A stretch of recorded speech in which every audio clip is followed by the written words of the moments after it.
Maybe I'm just a little claustrophobic. Is this thing dangerous at all? About 5 years ago, there was a rock fall right in this area that just about took someone's leg off. It's cold. He's gonna go climb that waterfall. He's a trained professional. I can't take it anymore. What's the secret? Oh, it's amazing. I really think that you're not brave enough to jump in.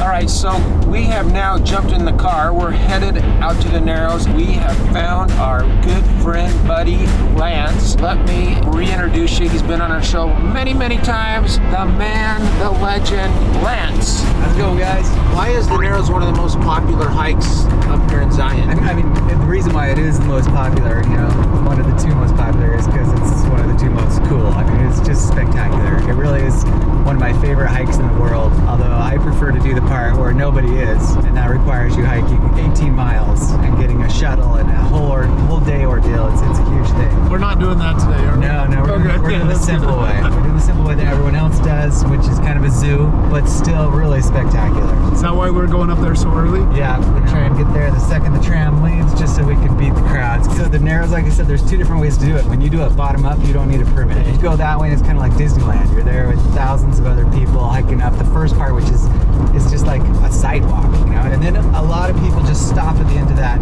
sidewalk area because you have to actually hike in the river, and that's where it gets more difficult. You still need a permit though if you're going up, but if you come down the whole Narrows, you do need a permit. Whether you're doing it as a day trip or an overnight, you've got to have a backcountry permit. So you just said river. Are we going to be getting wet? Is that? Yeah, we're gonna get wet. All right, I was not aware of that part. That ought to be fun. Look at us, here we go. We're passing 70, and we're up to 70, his parking spot. 80, 90, 100. Oh crud, we're at 120. Well, that was awesome. I haven't gone that fast. You know I'm joking. I had a question for you because a lot of people at the park, when they come to the Zion White Bison Resort and everything, they're always asking about, is the Narrows going to be dangerous? Do we have to watch out for flash floods? Because that's what everybody sees, like on YouTube and all these other platforms. Is that something we really need to look out for today? Definitely not today. So like the flash flood season matches primarily with the monsoon season. The monsoons start about second midweek of July and go to late August. So now that we're here in June, there's almost never flash floods in June. It can happen anytime in the summer. We get these pop-up thunderstorms, but today the forecast is totally clear. So just a flash flood of like people, because all the people are staying here and everything, but that's about it. That's all. That's the danger. If you can get up far enough, I don't know if we'll go that far today, but we go to Orderville Canyon. It is narrower than a one-lane road. It is super narrow, like only maybe 5 people across. And if you get caught in a flash flood in that part, you're screwed. Like you just run.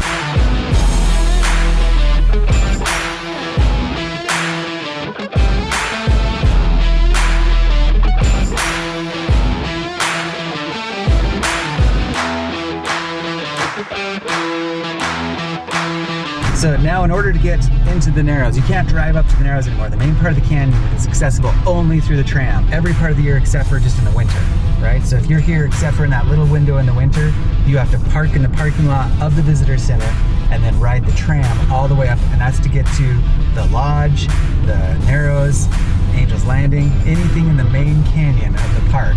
You have to take the tram, and the tram is free. You don't need a permit at this point, but sometimes it can be really, really busy, and the parking lot fills up really, really fast. So we're entering the park here, right here. Look at this. There we go. Woo. Only one lane. These other people don't want to wake up early like we did.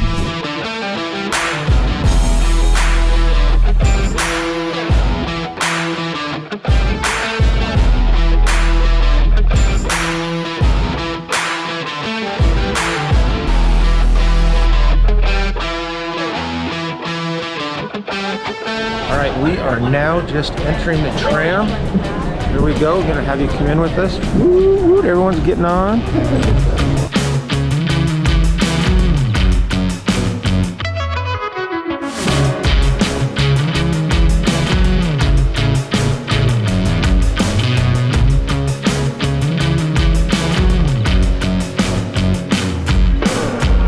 All right, we just arrived. We're just gonna get off the tram here. This is gonna be exciting. All right, take a look at this.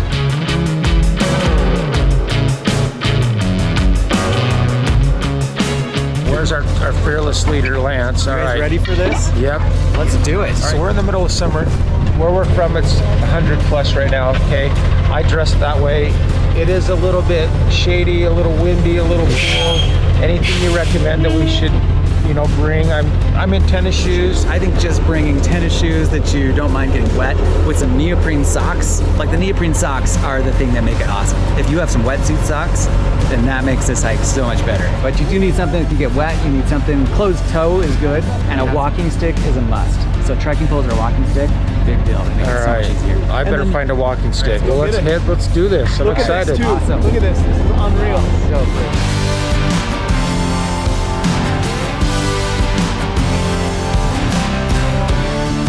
So I'm getting a little like, I don't know. Maybe I'm just a little claustrophobic. Is this thing dangerous at all? You know what? The only danger really is rock falls, number one. So if a rock were to fall on you from the cliff, so you want to kind of keep your ears peeled. If you hear any cracking sounds, be aware that rocks can occasionally fall. It's honestly like a 1 in a million chance that you would encounter that. Like more dangerous to drive here than it is to way more to dangerous. hike. Yeah. Flash flood. Look. There we go. Today, not expected. But that doesn't mean zero. So give me our destination. I know we've got this first mile that they said's kind of paved, right? That's Yeah, easy. yeah. Then what are we looking at? You know, I'm kind of keeping it secret because at the end of this hike, after we go maybe a half a mile past the pavement, we are gonna see something so cool. Just trust me. Are you gonna tell us, let us in on this little secret? Because I know like the whole point of hiking the Narrows, from what I hear, is there's a beautiful like waterfall or something at the top, but you have something different. Any hints? Well, so I mean, there's a lot of cool things, but I mean, the big hint I'm going to give you is that it's really pretty. Well, that's not a big hint. Look at this place. It's all pretty.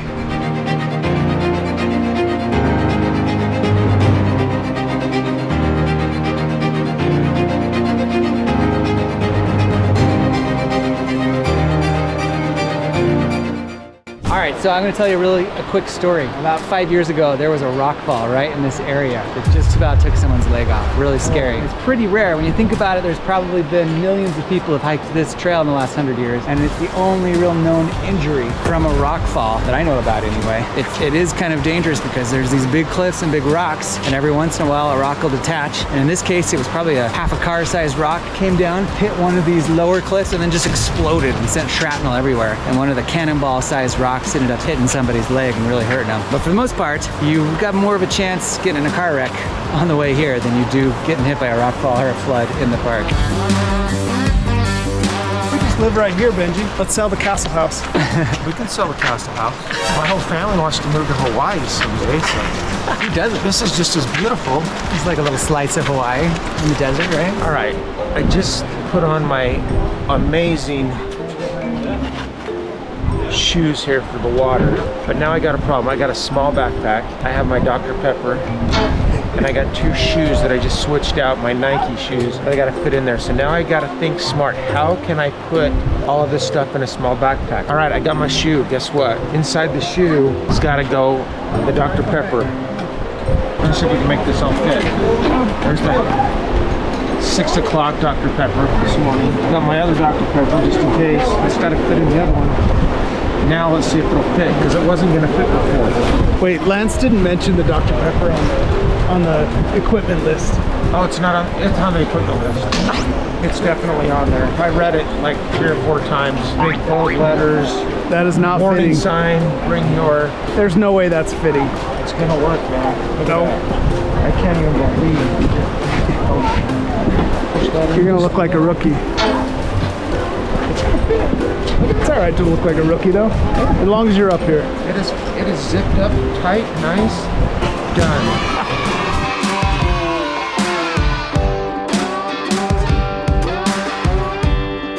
All right, so let's rate the walking path. Benji, would you bring anybody on that? That is for anyone. Now, my feet are feeling a little different. I can actually feel rocks underneath me. Let's go. I've done this before where the water is almost waist deep and you're leaning into it like this, trying to fight that current. Right now it's a lot easier. Waist deep right here. Yeah. I'm just feeling cold on it now, though.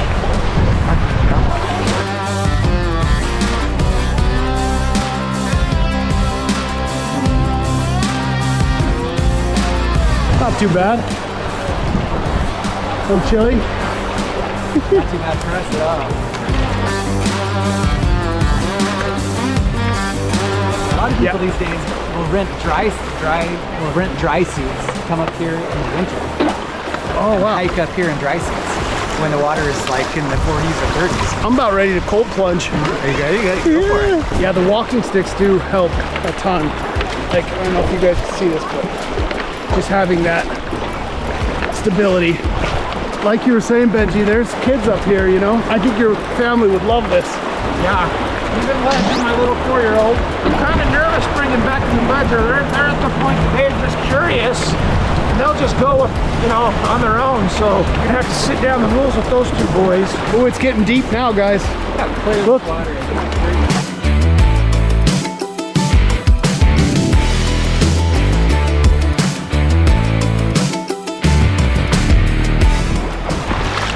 Look how green this water is. Ooh, I'm waist deep. I would have never thought today with the Narrows we were going to get wet. I didn't thought that. I told him we were gonna get wet. I told him to bring water shoes. I don't know what he's talking about. It doesn't even feel like we're hiking. This feels like so fun and entertaining. I didn't even realize it, you know? Just walking, looking around. All right, I'm looking behind me here. And there are people getting waist deep or better. It's a little sketchy. It's sketchy. It's a little bit cold. I'm a little bit nervous. Thank goodness the water's not flowing fast, but can you see all those people back there? Holy cow. Look how deep that they're is. like waist deep. No flash floods, right, Lance? Not today. No, not today. I think we're gonna be all right. Do you guys want to go ahead of me? I'll just watch you guys go through there and then I'll make a decision. All right, let's do this. Like the buffalo, right? Yes. Whew. Oh, I need some waterproof pants. All right. Time to man up here, guys. It's cold. It just got cold. It's not that bad. Oh yeah. I'm just kidding, it's freezing. I'm just Other people did it. Can we do it? We can do it. Look at all those people behind us. That's chilly. It ain't warm. Benji, We'll say that. how you doing? I don't like cold, and it's a little cold. It ain't warm. Oh, you say you found a warm spot? Yeah. Just this tiny, small warm spot. I sent you a warm spot. You're downriver. Benji. Okay, so one thing right there where it was deep, the rocks and stones weren't near as like aggressively large. It was like really, that was nice. Yeah, you get in those deep spots and it stops the flow of the water so the sand settles out during the floods. So it's usually sandy at least in the deep areas. Ooh, look at that though, guys. Oh. There's a little waterfall. There's the waterfall. That's the mystery. That's not the mystery yet. That's not the mystery yet. He's lying. He said that's the mystery, but I can see his face. He keeps messing with us.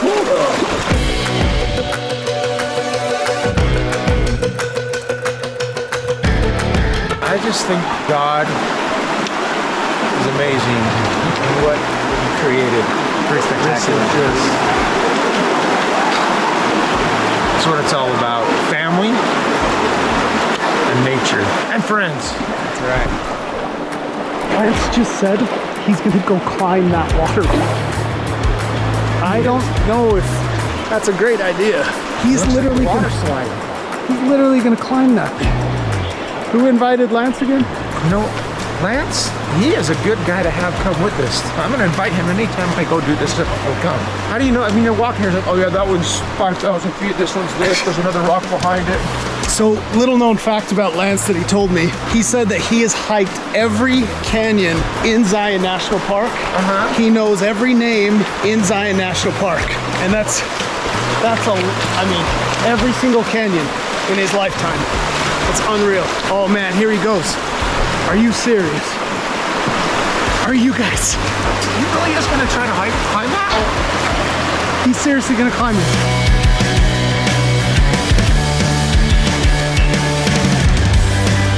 He's a trained professional. Okay, so I got a story. So when I was in high school, I came here with my dad. I was probably in like 10th grade or so, and there's a spot here that I climbed all the way up, basically halfway up the waterfall to that shelf, right? And I was a lot better climbing back then. but this huge crowd, and we're talking probably 150 people all gathered here at the bottom, just watching me climb. And I can still remember one of the ladies came up to my dad and said, "I hope you're not proud of him." My dad was a pretty big climber too. And he's like, "Oh, I am." But it was a proud moment for me. That was just a couple years before my dad died. But it was an awesome experience. And I was actually pretty confident. He was there to spot me. If I would have even slipped at any time, I would have been fine. I could have kind of slid down the cliff because I'm pretty good at that without getting injured. But now you cannot climb it. It's too slippery. There's moss and all the holds. Wow, thanks for sharing that, Lance. That is really cool. Question for you guys. Would you guys stop right now yet? Would you stop yet? Or would you think you'd keep going? Let us know. We just passed the waterfall. Would you go through this?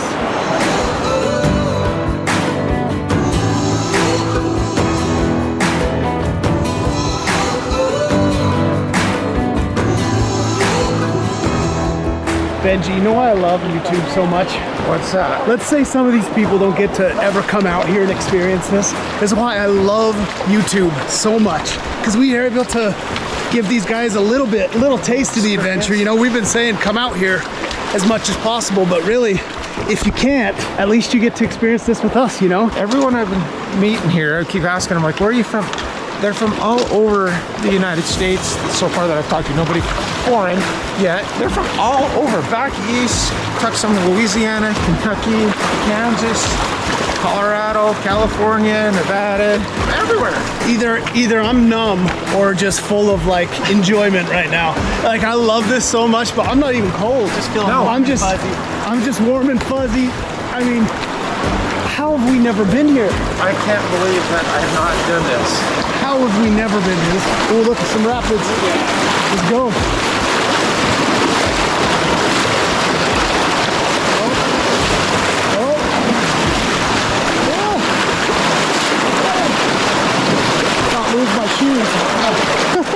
How much further we got to go?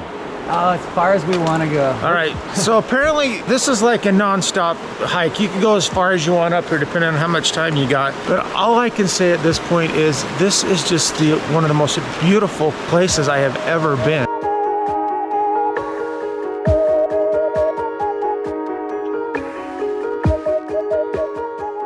All right, we have now stuck the Benji cam on. We're gonna get some great shots. All right. Him walking along here. Maybe you'll see it suddenly hit the water when he trips. Uh-oh. All right, look at this. This is like phenomenal. I can't even explain how beautiful this is. That's why you gotta see it. This is awesome. I would do this every morning, I think. This is so worth it. The sound of this running water is so relaxing. The scenery, there's not one way I can't look and I'm just in awe. I've got a cool story here. I did this hike once in middle school with my dad and my brothers, right? And we did it from the top down, so an 18-mile hike. We camped kind of near the top, maybe 4 miles in, and on the second day, we run into this lady from Texas, and she has got a backpack that is like 2 feet above her to her knees. She's got a porta potty in that thing, a little toilet, every imaginable thing. It probably weighs as much as she did. And she's bawling her eyes out, walking back upstream, and we're like, "What's the matter?" And she's like, "I came here from Texas with my work partner, and he ditched me because I was going too slow. And then I tried to catch up with him, but I ran into this waterfall, and I don't know how on earth to get down it, and so I didn't know what to do." And you get shuttled into this place, so she's just beside herself. So we're like, well, there's actually a secret passage around the waterfall. She's like, "There is," and the water was really high that year too. So my brother takes her backpack and carries it for her, and we hike her down another like 10 miles. Late at night, you know, we like hike all that day. It starts to get late, the sun's going down, and we run into the dude who ditched her, right? And my dad had some choice words for this dude, right? As we're setting up camp and getting sleeping bags, and she's hypothermic, we're super cold, but she still wanted to go with the dude. She's like, "Well, I'm just gonna camp with the dude." And we're like, "What?" And we're like, "Well, heck that, we're out of here." We didn't want to spend another night in the canyon, even though we're cold, we were able, at least, but now we didn't have to carry her and the backpack. And so we hiked out of here at night. The last 5 miles, completely dark, full moon, right? Which almost made it worse because the moon just like reflected on the surface of the water. So you could not see into the water. So we're basically like feeling our way, but still hauling booty. We got out of here at like 2 a.m. in the middle of the summer. Definitely the most exciting time I've ever done the Narrows. So we can do this, is what you're saying. Yeah, you can do this. Yeah, you can do this. And the moral of the story is what? Don't hike with your partner from Texas if he's gonna ditch you, and don't bring a backpack that weighs more than you do. No porta potties. No porta potties. No porta potties. He just said that we're 15 minutes away from the secret spot, wherever we're going. So we've only been, I mean, what have we been going for, maybe an hour? Probably about that. Hour or so, and we've been going pretty chill, like super chill pace. That 10-year-old is beating us up there by a long shot, but I can't wait. Normally, like when we go to even Hawaii, I'm like 2 or 3 days in before I'm like able to relax and not worry about what's going on at home and work and everything that's going on. And I realized here that I don't have a signal, so I don't have anybody gonna call me, but I just feel completely in this little, just peaceful, calm, no worries. I was able to just fall into this just experience. Just as you say that, the river calms down. There it it's is. Nice and, I don't even know how, it's just this, it's just such a peaceful, calm feeling being out here that nothing else in the world matters right now. I'm just being able to take this in. this is why we do what we do, right? Look at that. Look at that, guys. Other way. Look at that. Wow. I don't How know. is that real? Just all these little nooks and crannies and curves that have been carved out through the wind, the water, or just formed. It's just amazing.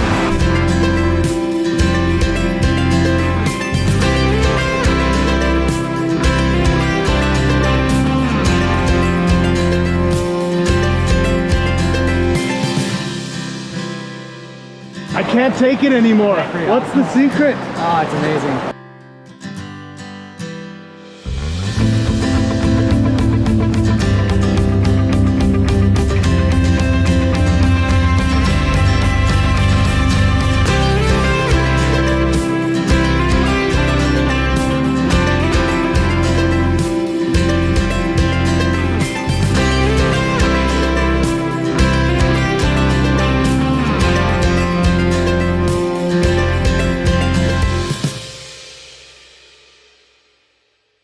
All right, we're gonna go around one more bend. We're gonna see if we can make it to the spot. I don't know, we're running a little behind schedule. Well, I'm just amazed. Look at that. That is gorgeous that we're gonna go to right now. Wow. This is unreal. I'm gonna go swim it. I'm gonna go swim it right now. You We'll think you see. can do it? I'm gonna go see if it's deep enough. I went from the scared guy to like the adventure guy. This is where what are you I'm gonna talking jump from? off the very top. See that? You see it? Look above us, way out there. No, I think I'm just off these little tiny edges. Yeah, as low as I can get. If you're All right. up, let's see it. All right, here we go, guys.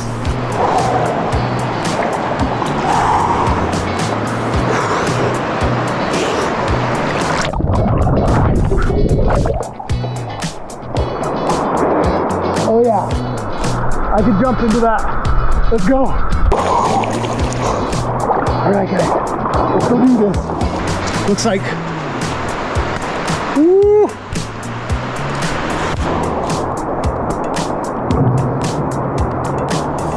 I see why you kept this a secret, bro. Woo!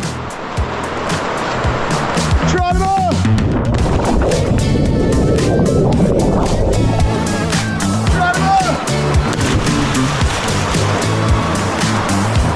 Oh man, cold plunge extraordinaire. Woo!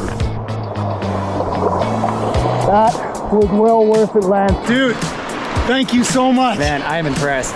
That's awesome. This is some cold water right now. I feel alive, man. That's what I'm talking about. If we had more time, we could go up a little further to an even deeper hole with an even higher spot, but that's awesome. You make it worth it just watching you jump off that. Dude, that was amazing.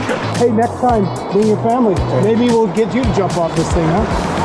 Oh, what? Is that a challenge? All right, everybody. Thank you so much, Lance, for teaching us all the ways of the canyon here. This is amazing. Thank you so much for watching, everybody. Hopefully you enjoy this, that you're going to get something out of it. It encourages you to want to come to Zion National Park. Thanks, guys. Awesome. We're out. And let's do a quick geologic overview of the Zion Narrows. So the Virgin River Narrows cuts through the Navajo sandstone, and you can refer to my other videos to learn more about that giant erg system that this layer is formed from. On the way up from the Visitor Center, you pass from the ancient lake and river systems of the Moenavi Formation to the braided fluvial systems of the Kayenta, and then on up to the Navajo Sandstone. All these units have abundant dinosaur tracks and trace fossils, and are from the early Jurassic period. On the River Rock Trail, we see the transition from the impermeable clays of the Kayenta Formation to the highly permeable Navajo Sandstone, which is why there's a spring line there. Waters come through the Navajo Sandstone because of its permeability until they hit the clay stones of the Kayenta, where they flow laterally, forming a spring line all through the park, right where those two formations meet. The Virgin River Narrows Walk Trail goes by, at least 10 or 11 different springs that form right on this line. Typically, if you look up from one of the major springs, you'll see a hanging canyon. Those hanging canyons have potholes that keep rainstorm and winter meltwater in tubs of water that then gives them a chance to seep through the sandstone until they hit the clay stones and come out laterally. The riverbed load is a mixture of sandstone from the Navajo itself and limestones that sit on top of the Navajo Sandstone, the Carmel Formation, which occasionally you'll see fossils in. If you're curious how far these rocks have traveled, there's a small amount of basalt or lava rock which comes from about 14 miles upstream. And if you've ever hiked there, like I have, you'll notice how the riverbed goes from being dominated by basalt, where those flows cross the riverbed, to nearly absent from it, which tells us that the rocks are broken up pretty quick. I've noticed in the Virgin River in general, usually when it crosses a lava flow, lava will be the most abundant rock within the bed load, but within maybe 2 or 3 miles, it'll only be half of the bed load, right? So that tells us that the lava rock is being broken up pretty quickly, and that a good amount of sandstone from above is washing down on top of it. Another really interesting observation is that the side canyons, like Club Creek and Birch Creek and Orderville Creek, which flow into the Virgin River Narrows, are almost exactly proportional to their stream sizes. We also see that in the Grand Canyon, where the width of the narrow slot sections of the Colorado River are pretty much proportional to the amount of water coming down the Colorado River. Right, so that tells us that if we ever had a river the size of the Colorado River consistently flowing down through the Zion Narrow Canyon, through Zion, it would be a lot more like the width of the Colorado River that we see in Glen Canyon, right, down from Lake Powell. And if it had been created by some catastrophic global flood, it would look nothing like what it does look like, right? Probably look more like the channeled scablands. We'd have a geomorphology that helps us understand that a huge amount of water was coming directionally from some area over the plateau, instead of the perfect dendritic pattern that we see with canyons that are proportional to the rivers flowing through them. Now, that being said, the river that flows through the canyon right now is not exactly the same size as the river that formed it, right? Because of the ice ages. So during the Ice Age, there was a glacier, several glaciers, on the Markagoon Plateau, Cedar Mountain, which are the headwaters of the Virgin River that feeds Zion, right? And so the Grand Canyon, Glen Canyon, all the tributaries of the Colorado River had considerably larger flows during the Ice Ages, but we're talking maybe 2 or 3 times the amount of flows they have now, not 10 or 20 or 100 times the flows, except for during certain events, short-lived events, right? For instance, in the Zion Narrows, even today, occasionally there are rock falls which dam up the river. And those dams then burst, right, and have a very short-term floods that then sweep their way down, such as happened in the early 1920s, right near the Riverwalk Trail.